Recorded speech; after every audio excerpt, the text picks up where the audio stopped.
Here's a challenge for you. The next time you walk through your front door, don't say anything. Don't reach down. Don't make a sound. Just watch your dog for the first 3 seconds. Because in those first 3 seconds, before you've done a single thing, your dog will tell you something they would never, ever show to anyone else on earth. The whole body that comes alive. The tail that doesn't just wag but swings the entire back half of them. The little spin, the wiggle, the sound that's half whine, half song, the way they grab a toy and bring it to you for no reason at all.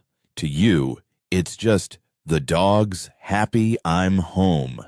But what's actually happening in those 3 seconds is one of the purest things in your dog's entire emotional world, and almost no owner realizes how much it's really saying.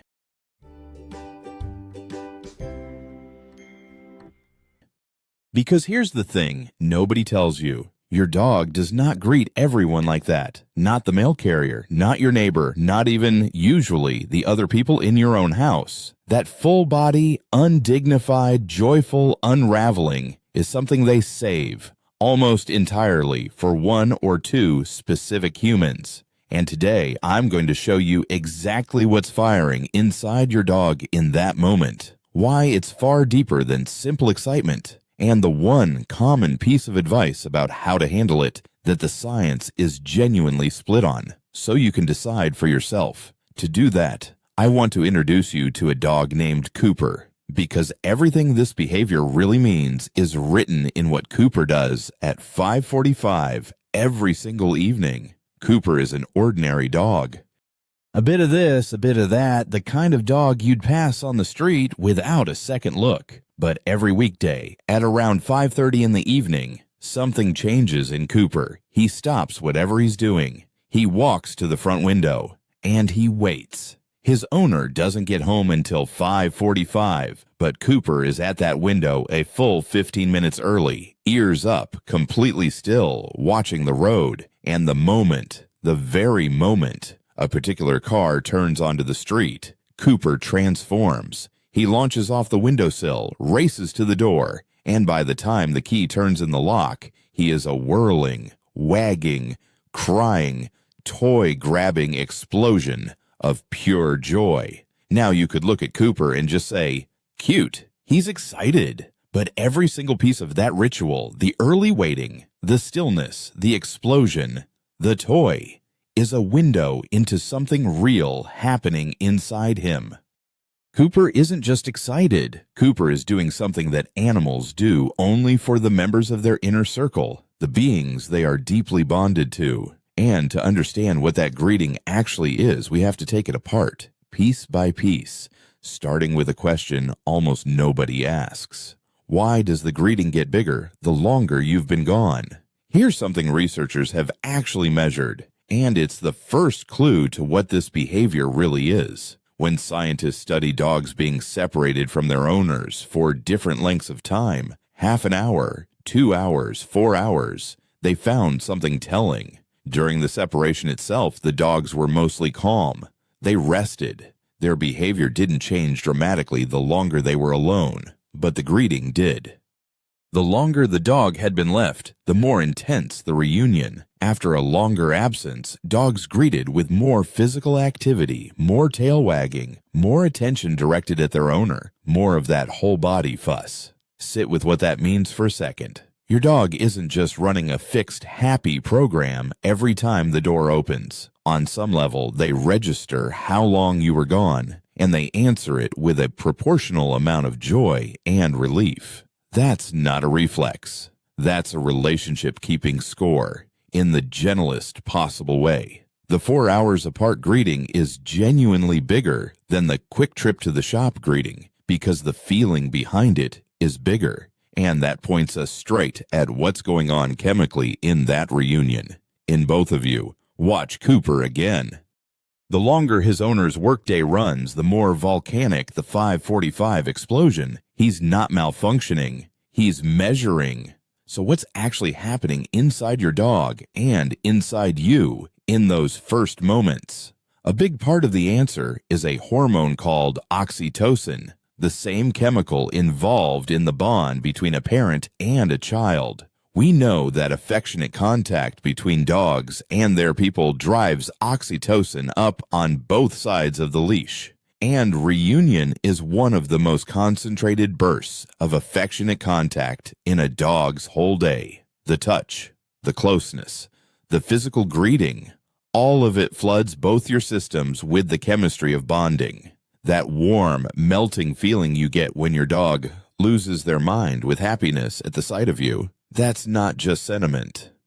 That's measurable biology happening in both your brains at once. And here's a detail that matters. Research suggests this oxytocin effect is strongest when the greeting includes real physical contact and warm talk, not just a flat hello and walking past. In other words, the very thing your dog is reaching for, the touch, the contact, the fuss, is precisely what deepens the bond between you chemically in that moment. Cooper crying and pressing against his owner's legs isn't being needy. He's completing a loop that's been wiring dogs and humans together for thousands of years. Have you ever noticed you feel calmer, lighter after that ridiculous reunion at the door? Now you know there's a reason. It's working on you too. Now, let's talk about one of the strangest and most touching parts of the greeting. The thing dogs like Cooper do that puzzles almost every owner. The toy. You walk in and instead of just jumping on you, your dog sprints off, grabs a toy, a sock, a shoe, whatever they can find, and brings it to you, tail going wild, as if presenting you with a treasure. Most people think the dog wants to play, and sometimes they do. But there's very likely something deeper going on. In the language of dogs, bringing a valued object to a member of their group is an act of sharing, of offering, even of celebration. Your dog has something precious, and the first thing they want to do upon your return is bring it to you. Think about what that says. They're not taking something from you in that moment of overwhelming emotion. They're trying to give.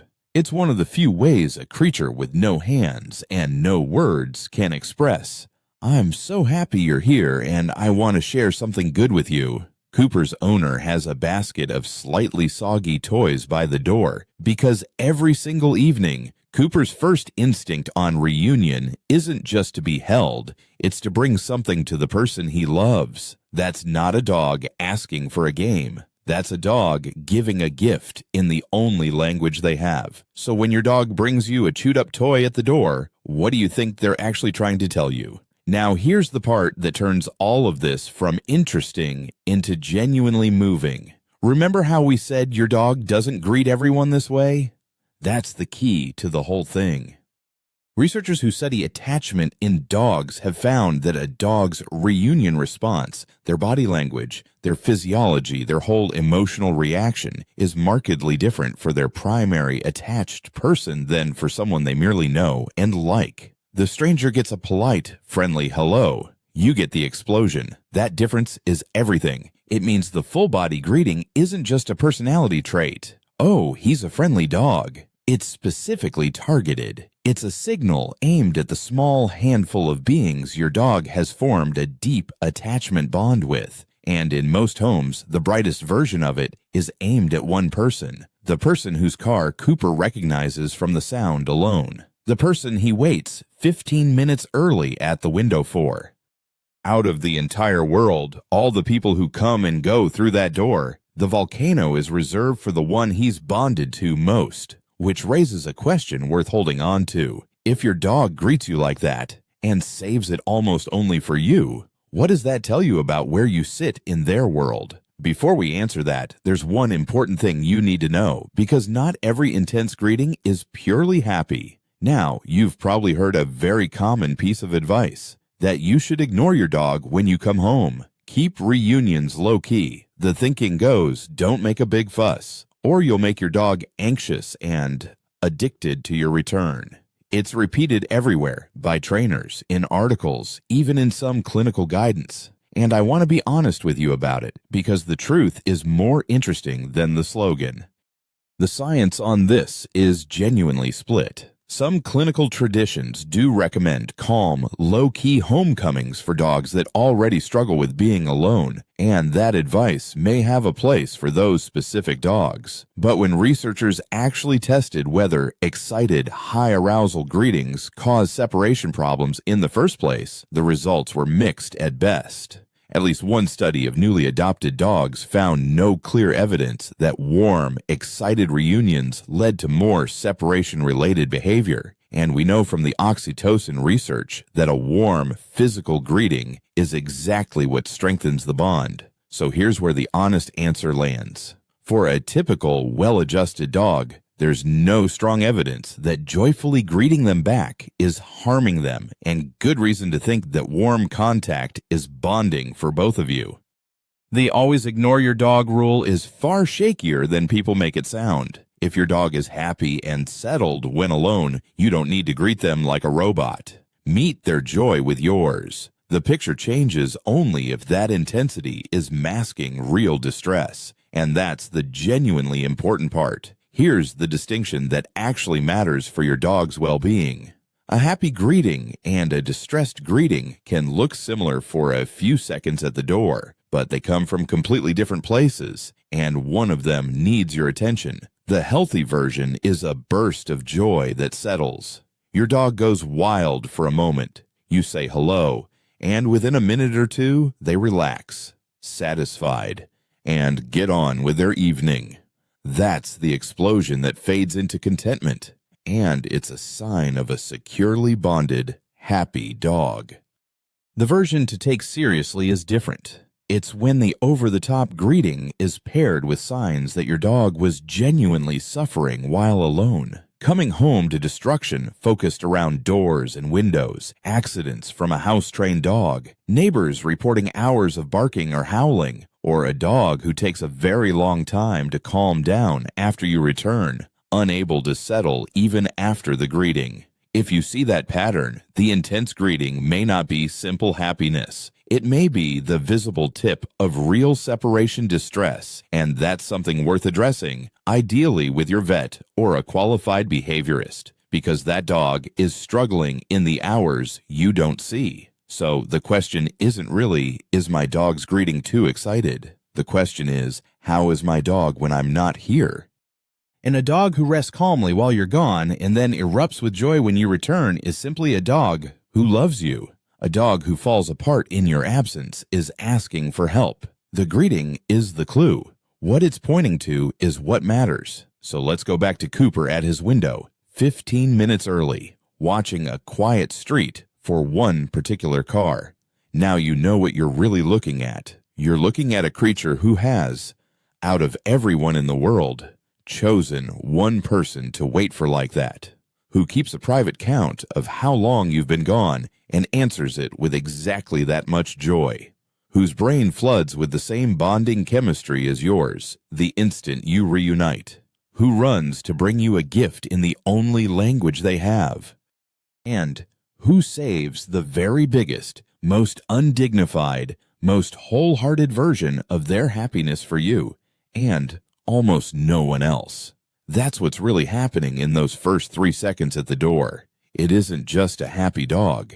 It's the single most honest, I missed you, and you are the center of my world, that a being without words could possibly give. There's no performance in it, no calculation, no holding back. It is the purest love your dog is capable of showing, poured out completely, every single time, just because you walked back through the door. So here's the question I'll leave you with. The next time your dog comes undone with joy at the sight of you, knowing everything you now know, what are you going to give them back? Because they're telling you, as clearly as they can, exactly where you stand.